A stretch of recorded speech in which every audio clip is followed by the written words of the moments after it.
पंढरपूरची वारी म्हणजे काय? वारी म्हणजे पंढरीच्या विठोबाला भेटण्याची ती भक्तिमय चाल.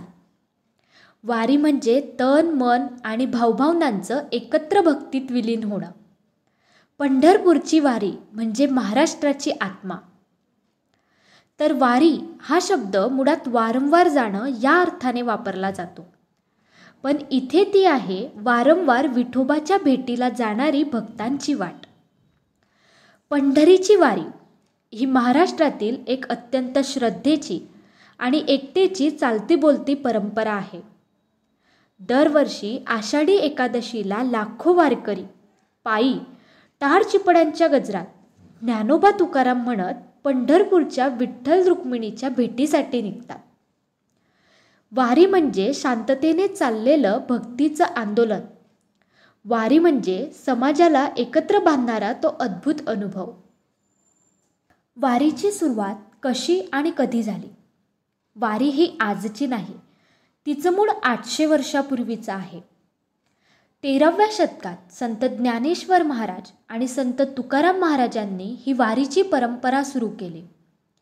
संत ज्ञानेश्वर महाराजांची पालखी आळंदी गावातून आणि संत तुकाराम महाराजांची पालखी देहू या गावातून. या 2 पालख्या दरवर्षी निघतात आणि सुमारे 21 दिवसाचा प्रवास करत लाखो वारकऱ्यांसोबत पंढरपूरला पोचतात. तेथे पोचल्यानंतर वारकरी चंद्रभागा नदीत पवित्र स्नान करतात आणि प्रदक्षिणा पूर्ण करतात. पुंडलिक वरदा हरी विठ्ठल आणि जय जय रामकृष्ण हरी चा जयघोष संपूर्ण पंढरपूरमध्ये घुमतो. वारी कोण करतो? वारीसाठी ना वयाचं बंधन, ना जातीचं, ना पंथाचं.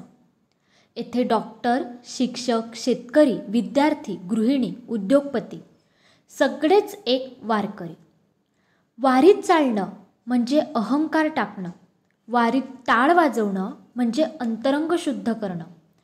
वारीत भजन करणं म्हणजे परमेश्वराशी संवाद साधणं. तर या वारीचं महत्त्व काय? वारी फक्त एक धार्मिक परंपरा नाही, ती आहे मानवी मूल्यांची शिकवण. वारीत आपल्याला शिकायला मिळतं संयम, सहिष्णुता, सेवा आणि परोपकार. वारी म्हणजे शरीराचं कष्ट सहन करून मनाला विठ्ठलाच्या पायाशी अर्पण करणं. अशी ही पंढरपूरची वारी आहे महाराष्ट्राची शान.